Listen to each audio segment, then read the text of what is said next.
Saya malam ini kok rasanya pembekalan untuk calon pengantin rasanya. Ini malam ini yang milih tema ini Pak Bupati. Ini bermanfaat untuk pengantin baru dan pengantin lama. Pulang dari sini semuanya honeymoon insya Allah. Honey madu, moon bulan, honeymoon bulan madu. Masya Allah, tabarakallah, so sweet. Mudah-mudahan yang belum pernah membangunkan istrinya tahajud, pulang dari sini nanti segera tidur, malam bangunkan tahajud. Amin. Ambil air, bangunkan istri. Bangun! Bapak Ibu yang dimuliakan Allah Subhanahu wa taala. Sekarang apa yang terjadi?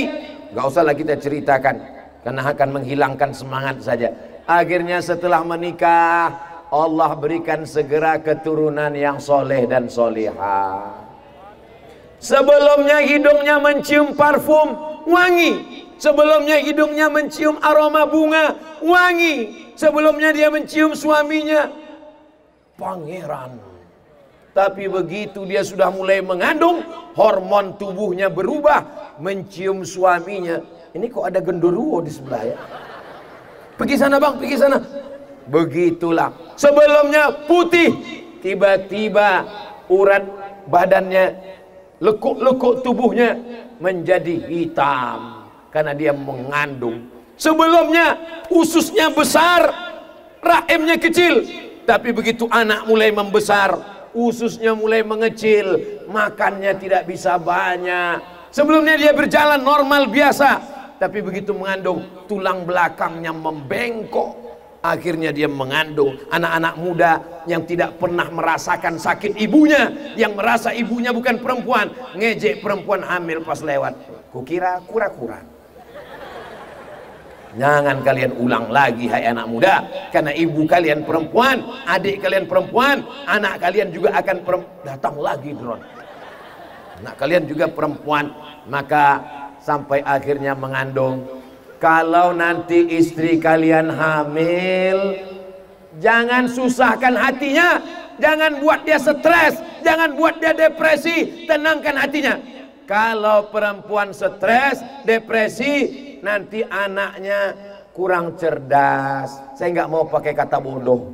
Nanti anaknya kurang sehat. Saya nggak mau pakai kata cacat. Tapi jaga-jaga kemuliaan. Makanya istri yang hamil disuruh banyak-banyak zikir. Subhanallah walhamdulillah wala ilaha illallah wallahu akbar wala haula wala quwwata illa billahil aliyyil azim.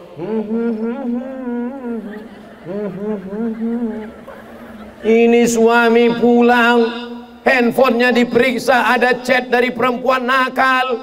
Perempuan di rumah tidak ada pembantu, nyasak sendiri, ngepel sendiri, badannya letih, uang belanja kurang, istri stres. Siapa yang menjadi korban? Anakmu. Maka kalian adalah pangeran-pangeran yang siap membahagiakan istri kalian. Siap membahagiakan istri? Istri siapa? Main siap-siap aja. Makanya ini orang soleh, jujur. Istri siapapun siap mau dibahagiakan. Maka senangkan istri kalian. Pulang kalian ke rumah, bawa tas besar. Isinya apa? Pakaian kotor. Senangkan hatinya. Kalau nggak bisa menyenangkan hatinya dengan uang, maka senangkanlah dengan senyuman. Kamu pergi pagi pulang petang, beras keret, banting tulang, tunggang langgang, lintang pukang, bawa apa? Subhanallah. Kenapa kamu cuma ngomong gitu? Untuk menyenangkan hatimu, my darling, my honey. Begitu juga suami bertanya, saya sudah pergi, mana makan siang kita? Subhanallah, kita beli nasi bungkus. Memangnya marah-marah menyelesaikan masalah? Abang jangan marah-marah, nanti abang cepat mati. Pada akhirnya apa kata kiai? Guru tah, tolong dulu apa ayat yang paling bagus dibaca istri saya ini Guru Ta. Kata Guru Ta, bacalah surat Yusuf supaya anakmu nanti kuat imannya seperti iman Nabi Yusuf. Digoda perempuan, punya jabatan, punya harta, nggak mempan. Itu maksud Guru Ta. Rupanya yang nanya salah sangka. Disangkanya suruh baca surat Yusuf, anaknya ganteng seperti Nabi Yusuf. Pas lahir hitam. Komplain sama Guru Ta. Guru Ta, kemarin saya sudah baca surat Yusuf 1 hari, 1 kali, 9 bulan 10 hari saya baca. Ini anaknya kok begini.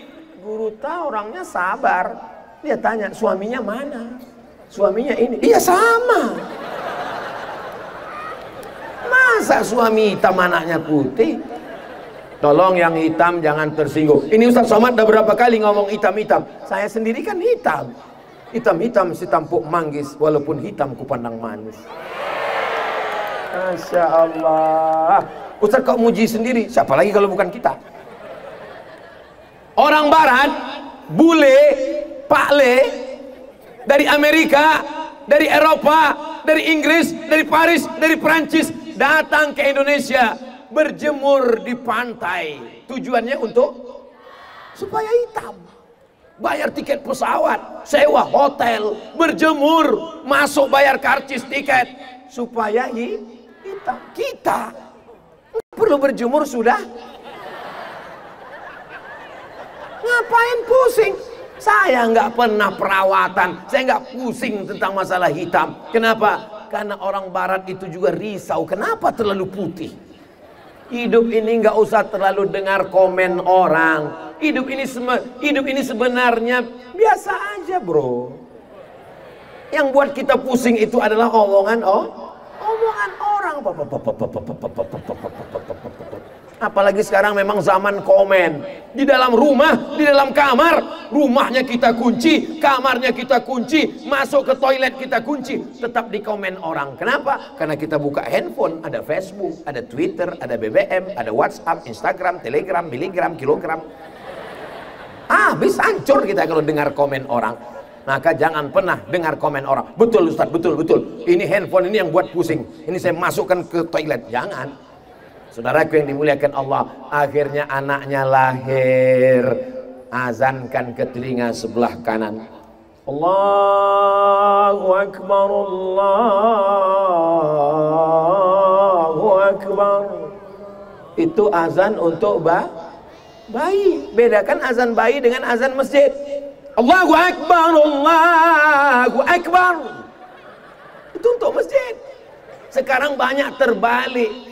Yang mestinya untuk masjid dibawa ke bayi. Anak baru lahir, Allahu Akbar, Allahu Akbar. Nangislah dia. Azan di masjid malah slow. Allahu Akbar, Allah. Kata setan, ini serius apa bercanda? Kata dia. Kalau untuk bayi itu azannya slow. Azan slow. Hayya 'alas shalah. Hayya 'alas shalah.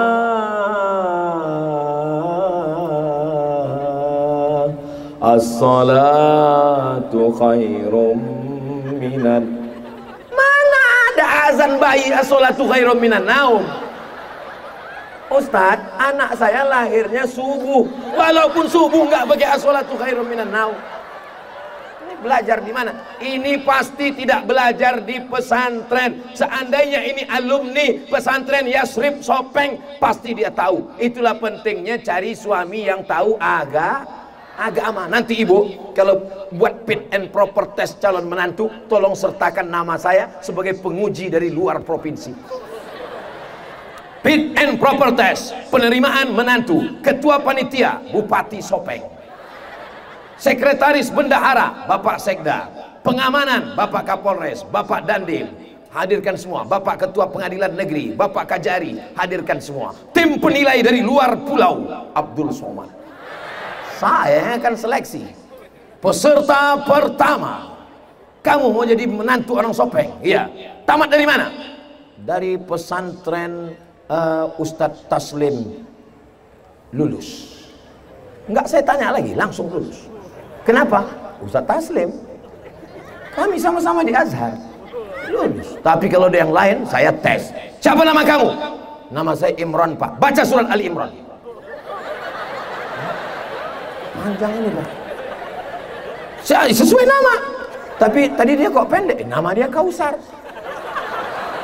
Maka saya minta surat Inna A'tainakal Kausar. Nama kamu Imran. Dia baca surat Ali Imran. Iya Pak Ustadz, memang nama saya Imran, tapi sehari-hari dipanggil Kulhu. Baca Kulhu. Emang orang Sopeng gak kehilangan akal dia. Tapi jangan kalian sangka soal ini akan keluar lagi. Tidak. Karena ini udah saya ceritakan. Nanti ada soal khusus yang kami buat. Ustadz tolong kasih bocoran. Nggak bisa. 3 mata Pak Ustadz. Nanti kita bicarakan di luar ini. Nah, sampai akhirnya anak diazankan. Setelah diazankan, ditahnik. Tahnik itu apa Pak Ustadz? Kan ada itu Pak Ustadz di Universitas Hasanuddin, Fakultas Tahnik. Itu teknik. Tahnik itu kurma yang dikunyah-kunyah, lalu cairannya disuapkan ke bayi, dimasukkan ke mulut bayi. Supaya apa? Karena bayi itu sebelumnya berada di tempat yang paling nyaman, adem, ayam, tentram, tenang, senang, kenyang, lenang. Namanya rahim di dalam. Walaupun ibunya orang Afrika Utara, belum pernah ada bayi melompat karena kepanasan. Walaupun ibunya di Kutub Selatan, belum pernah ada bayi melompat jadi es batu. Tempat yang paling adem, ayam, tentram, nyaman, senang, tenang, kenyang, itu adalah tempat namanya rahim. Dan itu hanya ada di dalam perut perempuan. Saya dulu pernah berpikir waktu masih kecil, kira-kira ibu-ibu yang hamil ini anaknya bisa matanya perih kena sambal terasi nggak ya? Sekarang baru kita tahu, ternyata yang menjaganya ada rahim. Maka begitu anak keluar ke atas dunia, bibirnya biru, kedinginan. Bagaimana cara menghangatkan badannya? Gak mungkin kita kasih bandrek. Gak mungkin kita kasih minum kopi panas, matilah dia. Nauzubillah, nauzubillah, nauzubillah. Akhirnya datang bidan, dimasukkan ke dalam kotak kaca, namanya karburator. Hah? Inkubator. Itu yang saya bilang tadi kan. Dimasukkan ke dalam inkubator, baru dites berapa derajat Celcius. Setelah itu bidannya pun langsung main handphone. Habis itu pas dilihat anak matang. Perhatikan baik-baik. Lalu kenapa anak bayi baru lahir nama bayinya Abdullah, nama bapaknya Zubair, ibunya namanya Asma, membawa bayi berjumpa dengan Nabi. Lalu Nabi mengunyah kurma. Setelah kurma dikunyah, disuapkan ke mulutnya cairan kurma, menghangatkan badannya. Setelah diteliti di University Ain Shams, University Kairo, Mesir. Dulu kita nggak bisa jawab. Dulu Ustadz Somad kalau ditanya, Ustadz Somad, ya, kenapa bayi itu kalau baru lahir dikasih kurma? Ya, karena apel terlalu keras. Ustadz Somad, ya, kenapa bayi itu dikasih kurma? Karena kalau dikasih barongko terlalu manis. Ustadz Somad, kenapa bayi dikasih kurma? Jangan banyak tanya Bani Israel masuk neraka. Tapi rupanya itu adalah bukti mukjizat Al-Quran, mengasih cairan manis untuk menghangatkan. Tapi di Sopeng anak-anak tidak perlu lagi dikasih cairan manis karena orangnya sudah manis-manis. Begitu cara kalian merayu nanti. Lalu setelah itu apa lagi? Anak-anak disusukan air susu sorga di bawah telapak kaki babysitter. Karena banyak anak tidak lagi dijaga oleh ibunya. Akhirnya anak berbakti kepada kaleng. Karena anak disasi susu. Nggak ada saya ngomong begitu. Tapi di Sopeng semua anak-anak menyusu kepada ibu. Anak yang disusukan ibunya ikatan emosionalnya lebih kuat. Anak yang disusukan ibunya otaknya lebih cerdas. Anak yang disusukan ibunya kebal terhadap segala macam penyakit, imunnya kuat. Makanya dulu masih ingat anak-anak kecil mandi hujan, mandi sungai, mandi di laut, sehat. Anak sekarang baru ngelihat hujan bersin. baru ngelihat mendung. Susukan anak Anda ASI eksklusif 6 bulan. Nabi menyuruh 2 tahun, Allah menyuruh 2 tahun dalam Al-Quran. Didiskon 6 bulan. 6 bulan itu pun sudah luar biasa.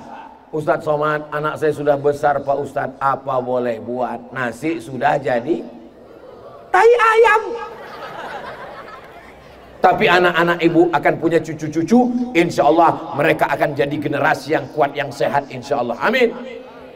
Lalu dia pun mulai pandai berjalan. Jangan sampai di kamar itu kosong, nggak ada suara. Maka di kamar itu mesti dengarkan terus MP3 Al-Quran. Saya selalu menyarankan, MP3 Quran siapa? Imam Masjidil Haram Abdurrahman Sudais, Imam Masjid Nabawi, Imam Masjidil Aqsa. Tapi kita disopeng. Suara siapa Pak Ustadz? Cukup suara qori 4 orang yang luar biasa. Dengarkan di kamar kita. Amin. Ini sekarang anak-anak yang didengarkan lagunya Keong Racun, Kucing Garong, Cinta Satu Malam, Selimut Tetangga, Pulang-pulang Bebadan 2. Jamaah pun heran, Ustadz pun hafal juga lagu ini. Na'udzubillah. Mudah-mudahan anak-anak kita semuanya mendengar ayat-ayat Quran. Ya Allah, kami yang hadir malam ini, jadikan anak kami menjadi penghafal Quran ya Allah.